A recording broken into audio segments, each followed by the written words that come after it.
Well, hi there, everybody, and welcome to this edition of Hello, It's Better to Talk. And today I'm joined by the wonderful Rie Pearson, who's just written a book called Be Kind, No Excuses.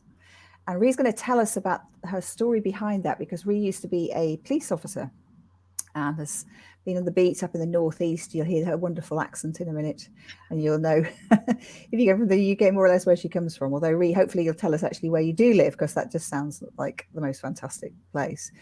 But Rie, so tell us, after your experience as a police officer, and then why did you decide to write this book, and who is it there to help? Okay, thank you, Helen. The book's been in my brain for about 15 years, which is shameful, really, because I should have written it then. But what happened was we had a pandemic, and suddenly my life was entirely online. And I'm in a business network, and we have meetings every Monday morning online. And I told in the meeting one day, I said, I had this book in my head. And they said, well, just do it then. And I was like, oh. But then somebody told somebody who told somebody who told somebody. And I ended up getting messages on social media from women who wanted me to tell their story. Wow. So Wow. I had to do it. Yeah. Okay, so you got brought in. So basically, people just made you do it. You Pretty much. you were Pretty forced much, to write the yeah. book. Okay. I think Okay. because we were all in lockdown and all living on Zoom calls. Yeah. And it was very bizarre, wasn't it? And then I made connections with people who I would not have made connections with had we not been in lockdown. Yeah. And Okay. when somebody comes to you and says, I hear you writing a book about domestic abuse, I have a story, I'm not going to say, no, go away. Yeah. So, well, I could have, I suppose. Well. I Yeah. felt that the universe was gifting me these ladies. Right. And who am I to turn that gift away? Wow. So it then became part of what I did during lockdown. Right. And Amazing. So, were you still working as a police officer at this point, Rie? no, I've been retired Okay. since 2015. I got very ill Mm-hmm. in 2014. Yeah, 2014, I got very ill at work. I'm sorry. And a colleague of mine also got very ill. And I took the opportunity, I hung on, and I took the opportunity and I retired on my 50th birthday. Wow.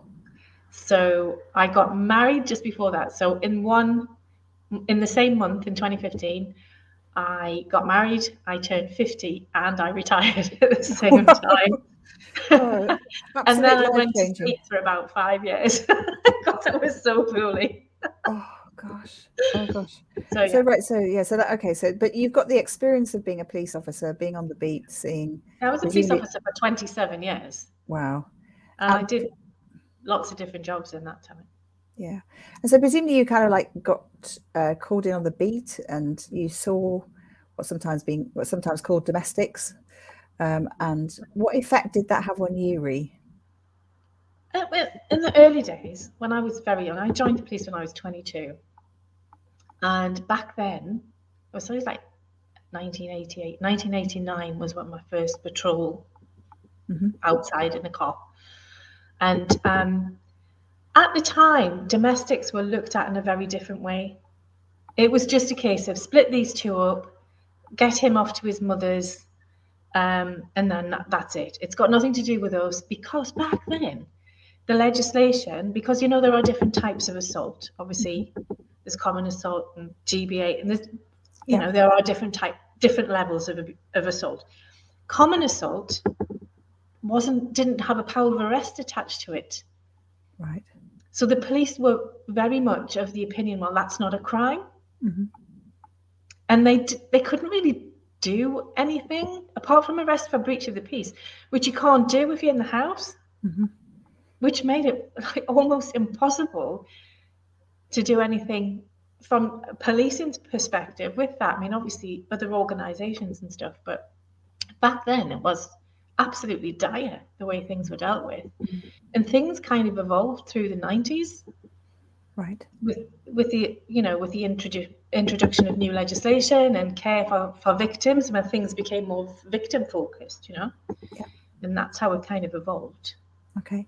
Okay. So, but the focus of the book is really like prevention, isn't it? Yeah. Yeah. So what you're wanting to do is just well, you tell us, but my understanding is that you like shining a light for teenagers and people who are kind of just starting relationships about the red flags, what to watch out for, people who could be Yeah. abusive. Yeah. Tell us what the red flags. This is my theory, right? And I'm not a scientist, okay? And it's just something I think that there is a hole in the universe where the universe pops out abusers, right? They're like jelly babies. They all look the same. They all are the same. They just come in different colors. Yeah. Because if you look at people who are abusive, there's a pattern. And if you get a group of 20 women in a room and they talk about their experiences with their abuser, it's like they're all married to the same person Right. because the abuse follows a pattern. And I believe that you get into a relationship where that person that you get into a relationship with is going to abuse you. You don't get into a relationship with somebody and then the relationship becomes abusive. Mm-hmm. It's already going to be abusive because that person has already decided that that's what's going to happen. So right at the beginning, and I know because obviously I've seen, right, obviously from the policing perspective, you get to crisis point where people ring 999, Mm-hmm. which is horrendous. I want that. I want to rewind those relationships to right at the beginning where you meet somebody and then you'll be able to tell from their behavior whether or not they're going to be abusive or not, because Okay. abusive behavior starts right at the beginning, and a lot of people do not know that the behavior that has been expressed is a precursor to more serious abuse. Right. Okay, Does that make so it sense? builds. Yeah, no, it definitely makes sense. And I suppose, I mean, having worked as a family lawyer for 35 years, I know that also there are, men are abused as well as women, and it can be men to men or it can be women to men. But Yeah, by far the greatest majority of cases are men being violent, being abusive towards women. yeah, Yeah. yeah. Okay. So have you got like a checklist of red Haven't flags? I? What do you call them? Okay. Red flags. What? Well, the book is a series of 5 short stories Right. that were given to me, Hmm. and what I've done is I've gone through each one, and every paragraph has an example of abuse in it, Right. right Right. from the beginning. Yeah. So it's a guide. It's not as obviously it's 5 short stories, but it's really a guide. So each story comes with pages and pages of guides to say, well, actually, this bit of the story is abusive because this bit of the story is abusive because, and it basically analyzes the different behaviors. Right. Okay. So if I'm like a teenage girl and I don't know, I'm 16 and I've just fallen in love with this guy and he's pretty cool. Um, just give me like 3 things that I should just start looking out for. Is he texting you all the time? Right. Does he know Okay. where you are? Hmm. Does he check to make sure that you're with the people who you say you're going to be with? Right. Does he turn up unannounced? Does he say things like, I know you usually go out with your friends on a Thursday, but you've got me now. Why don't you just stay in with me, or why don't we go out? You don't need to see them anymore. Right. Or does he say something like, did you say 3 things? Have I No. I just a few things. But that's okay. All right. I mean, but this is like it's vital information. This, Do you isn't know it? what I Because did? I didn't make a list because the list's forever. It could go on and on and on. And it's all very subjective. Like if you have a friend, your best friend's Katie, for example, Mhm. and this new boyfriend says, I don't really think Katie likes me. I think she's jealous of me. Because that's the beginning of isolation, isn't it? Right. When he's texting you all of the time or turning up unannounced, that's the beginning of stalking, Right. isn't Okay. it? Yeah. If he's fast forwarding the relationship and being in love immediately, and oh, let's get engaged. Oh, I want to have your babies. That is a big red flag, isn't it? Because they want to get you into relationships and they want to tie you down and nail you down really, really quickly. Mm-hmm. Does that make sense? Yeah, definitely makes sense. And I mean, I don't know whether, because my experience with working with women who suffered violence is that the violence can sometimes start when you're pregnant. Actually, it hasn't started, or it hasn't necessarily started before then. Yeah. But then abusive and coercive behavior will have started before then. Okay, You but don't just yeah, I suppose not. Yeah, not the violence. Yeah, but yeah, go on. You've got more experience than me. There are that obviously a very high risk time is during pregnancy, within the first year of a new baby. Yeah, right. And that's when things can get really physical as well. Mm-hmm. So that's really dangerous, not just for you, but for the child, because a tiny child cannot walk out like a teenager can walk out. No. So little children are really at risk. I don't think that violence starts with physical violence. Yeah. Or very rarely. I did have one lady who did say to me that on her wedding night, her husband, who had never been physically violent towards her while they were engaged, punched her in the face and said, "That's what you can expect if you step out of line in the future." And that was on her wedding night. And that was horrendous because they'd been married. I mean, I'm talking to a lady now who was in her 70s. Yes. But we didn't have a chance to get into a conversation about what his behavior was like before that. Mm-hmm. Because we're talking like she would have been married in the it would have been the 1930s or 40s maybe. And you didn't talk about that kind of thing. Mm-hmm. We don't talk about that kind of thing now. Would have been interesting to sit down with her, bless her. She was lovely. What had happened with her, this is going to horrify. Her husband had dropped down dead in the street, was in his 70s. And we eventually found out where he lived. And we went round to the house and there was nobody in. So I knocked on her next door neighbour, and her next door neighbour said, "Oh, she'll be in the shed." And I thought she was going to be potting flowers or something. But actually she wasn't. Every time he went out, he locked her in the shed. What? Yeah. And she was sitting in the shed with her coat on, waiting for him to come back. And that's what happened every time. And she'd been married to him. I mean, their children were in their 40s then. And that was happening when the children were also at home, or? Yeah, that's what happened. That's what he did. Couldn't put the heating on. But I mean, that was down the line. So let's rewind it back to the beginning. And it would have been interesting to see what he was like before the wedding night, to be what his behaviour. But I never got a chance to ask. I didn't get a chance to ask her that because it wouldn't have been appropriate. I mean, her husband had just dropped down dead, so she must have had so many mixed emotions about that. Absolutely. Right at the beginning, there are those signs that, you know, that sort of seeing whether he can cross a boundary, seeing how far he can push it before you do anything about it. Because the more you let him cross a boundary, it's about that Monty Python sketch, isn't it? Tell me. The line, we will kill you, and then he steps over the line, so he draws another line, and then you can just be drawing lines for the rest of your life. Yeah. Unless you decide that that's not for you. Right. And really, my hope from this book is that, because the back end of the book, there are stories and there are explanations, and in between each story are positive affirmations.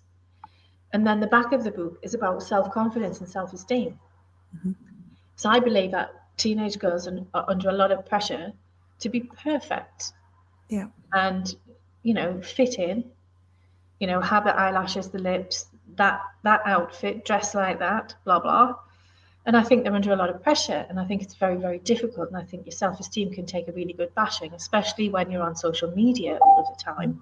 Mm-hmm. And everything on social media appears to be perfect. And we all know that that's not true. Yeah, absolutely. We've had on Hello, It's Best to Talk, Suzanne Samaka, who has started a campaign called Honesty About Editing, which is, so they're trying to get a bill through Parliament so that if somebody has done a filter or changed the picture, then it's just marked that way. You know, this has been filtered. This has been filtered. It's like that online dating thing, isn't it? Yeah. where you see a picture of somebody and it's like you meet the person and you just can't believe it's the same person. That's right. That's right. I met my husband online actually, Mm-hmm. and I said to him, "Yeah, I'll meet you in 2 days' time," because I thought, well, if you're like not who you say you are and you're going to take your wedding ring off, I'll still be able to see where your wedding ring's been if it's only 48 hours later. Yeah. But you think being a police officer for 27 years has given you an awful lot of information, and I'm just trying to like say to people, these are the things that I see, and these are the things that are to me a precursor to what will become abusive in that relationship. And if you get at the beginning where a girl has got confidence to say, well, actually, excuse me, you've told that joke about me and it's at my expense and I'm not laughing, I don't think it's funny. Yeah. And then that person turns around and says, well, you've got no sense of humor then. Because for me, if it's, if a joke is at the expense of somebody else, it's not a joke. Mm-hmm. But if that girl has got the courage and the confidence to turn around and say, actually, that's not funny, I don't want to be in a relationship with you, it's going to make it really difficult for an abuser to find somebody to abuse, isn't it? The more people who know things, they read the stories, because our brains remember stories rather than facts and figures. And that's why I've made it sort of in story form, because I think it's easier to absorb. Mm-hmm. And if they've read the story and then something happens, they can go, oh, actually, that story in Rie Pearson's book said this about that, I'm going to say something. I think confidence. It's so important that this message is getting out, because I think, one of the things that I'm really aware of is that, people talk about what's normal, and normal is just what's happened to us, and I've got a friend at the moment who's got, who knows a family where there are 2 teenage girls. The father is very abusive towards the mother. The mother is also pretty abusive. Generally, it's a very high conflict family. But for those girls, this is their normal. Yeah. And I wonder what's going to happen when they can wake up and realize that actually what's going on around them is not right. It's abusive. It's coercive control. It's undermining them all the time. But it'll probably take them quite some time to get out of it, because the parents are so ridiculously controlling. The parents need to know where these girls are all the time. So it's a very toxic relationship, toxic family. I think you're right, because we all have our own little family unit, haven't we? And we all have our own little quirks and our little weird and our little languages. We do. Me and I'm married again now, but I've got 3 children, and we actually do speak a different language sometimes. And my husband would be like, "What are you talking about?" And we've had to kind of teach him the language of the words that we use.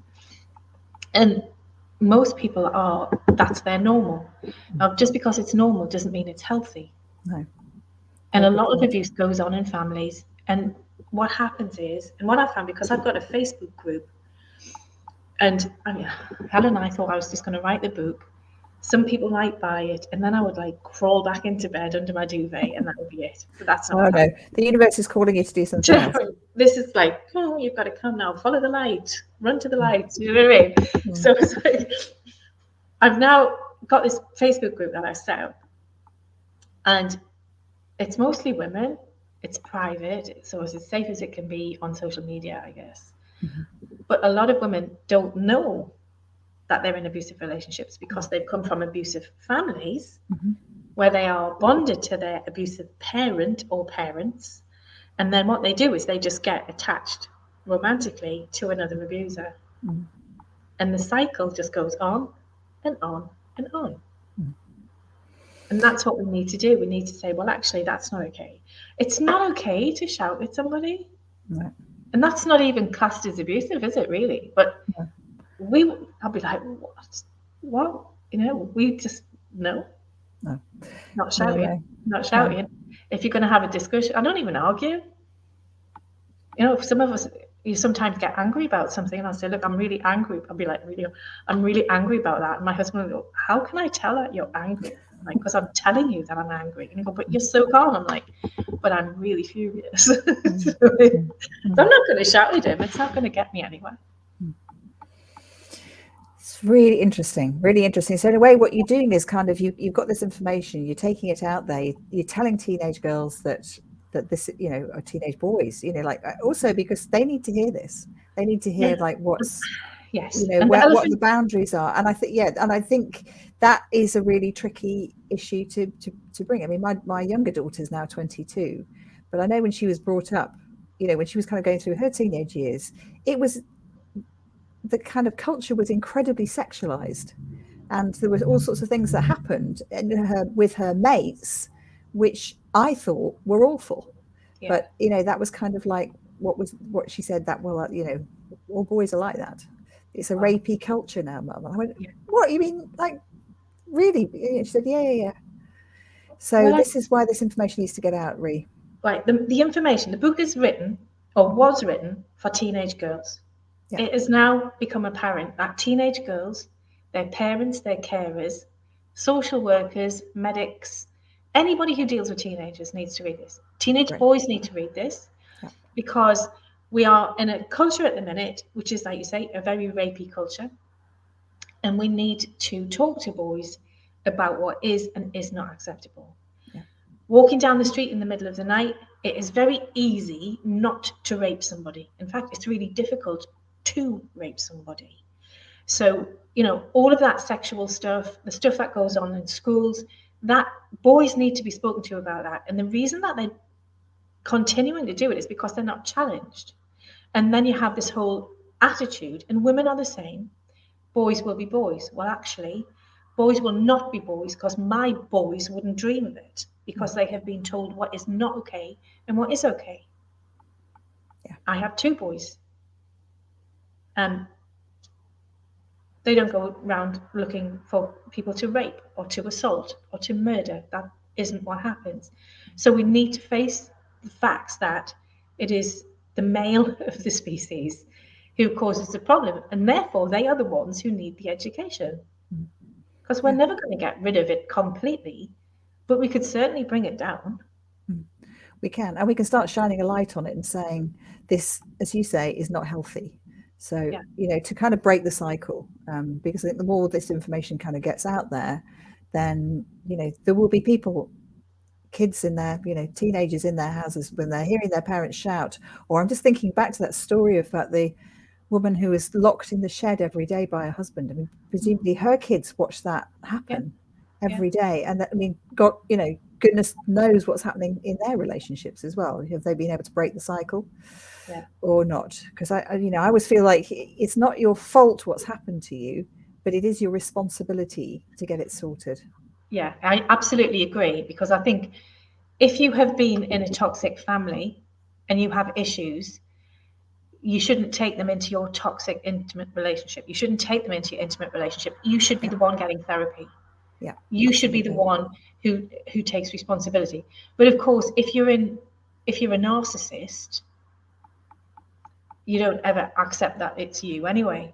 Mm, You yeah, always blame everybody else. So it's really difficult, like more difficult, if the person you're in an abusive relationship with is a narcissist. yeah, absolutely. Absolutely. You know, there's that we could probably spend another 3 hours talking about that Oh as well. yes. So yeah, no, because but yeah, narcissism is a huge topic. Listen, I just wanted to kind of thank you really on behalf of the universe for writing your book, because you may be called to do it, but actually doing it is another thing, isn't it? No, I Yeah, watched um I watched a lot of comedy TV in between writing sessions. right. Well done you. Well done you. It's important to balance these things. And so tell us again the name of the book and how people can find you. It's Be Kind, No Excuses. It's the only one I've ever written. So if you want it on an ebook, it's on Amazon Mhm. by me, Rie Pearson. And if you want a paperback, it's on my website, which is www.riepearson.com. All one word, Rie Great. Pearson. Great. Thank you. Okay, well, thanks so much, Rie, and looking forward, everybody, to seeing you again next week on Wednesday at noon. And please hit the subscribe button for Hello, It's Best to Talk. Thank you. Thank you, Helen. Cheers.